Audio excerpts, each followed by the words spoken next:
O fio da palavra. Homilia para a solenidade do Natal do Senhor. Evangelho de Lucas, capítulo 2, versículos de 1 a 14. Padre Ivânio da Silva. Arquidiocese de Florianópolis. Natal é o maior ato de fé de Deus na humanidade. Confia-nos o seu Filho. No Natal não celebramos uma recordação, mas uma profecia. É um não gritado aos valores mundanos, à fome de poder, ao sempre foi assim. Naqueles dias, saiu um decreto de César Augusto para ser recenseada toda a terra. Qualquer coisa de ameaçador preside ao Natal. A grande máquina imperial impôs o seu controle férreo sobre os súditos, provavelmente para atualizar os tributos e os impostos, como se uma voz dissesse: tu serves apenas para alimentar os cofres do império. Contudo, precisamente aí, enquanto a pessoa é reduzida a um número, a um recenseamento, a uma quantidade, aí se inverte a direção da história. Enquanto em Roma se decidem as sortes do mundo, enquanto as legiões impõem a paz com a espada, nesse mecanismo perfeitamente lubrificado, cai um grãozinho de areia. Nasce uma criança, suficiente para mudar o curso da história. A sorte do mundo é decidida em Belém.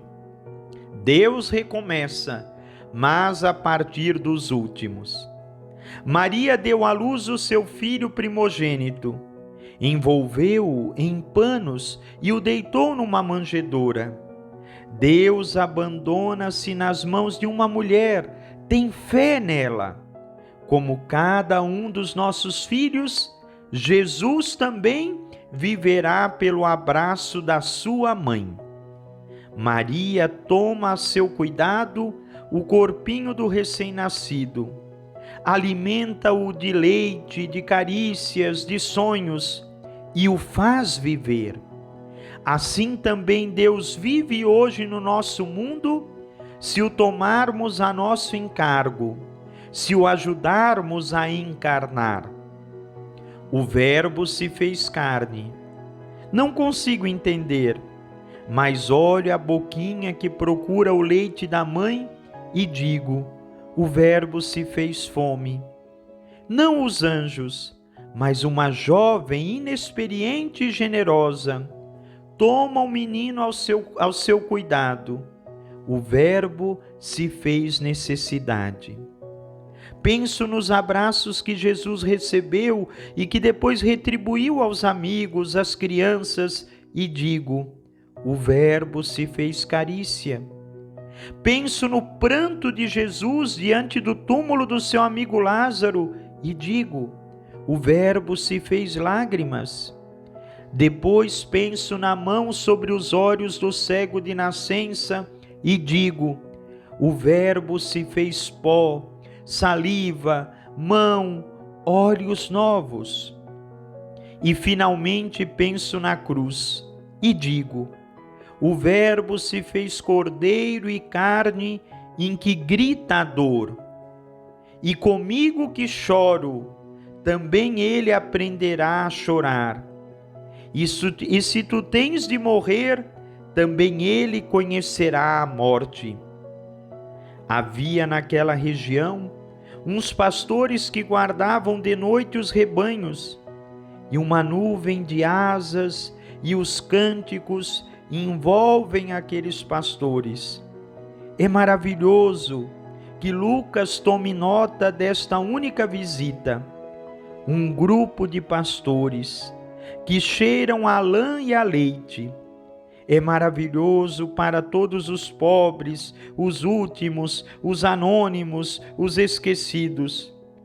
Deus recomeça a partir deles. Os pastores dirigiram-se apressadamente para Belém e encontraram Maria, José e o menino deitado na manjedoura. Os pastores o contemplam. Os olhos daquela criança são os olhos de Deus. A sua fome é a fome de Deus. As suas mãos que se estendem para a mãe, são as mãos de Deus que se estendem para eles. O seu berço é uma manjedoura para animais, mas é à volta dessa manjedoura que o mundo muda de direção. O Natal não é uma festa sentimental, é o novo ordenamento de todas as coisas.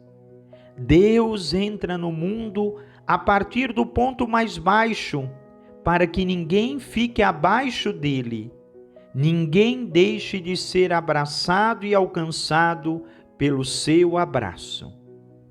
Por que o Natal? Deus se fez homem para que o homem fosse divinizado. Cristo nasce para que eu nasça. O nascimento de Jesus requer o meu nascimento. Que eu nasça diferente e novo, que eu nasça com o Espírito de Deus dentro de mim. O Natal também é a reconsagração do corpo, a certeza de que a nossa carne, que Deus fez sua, em alguma das suas raízes é santa, que a nossa história, em alguma das suas páginas, é história sagrada. O Criador, que tinha moldado o ser humano no jardim com o pó da terra, se faz ele próprio argila deste nosso solo.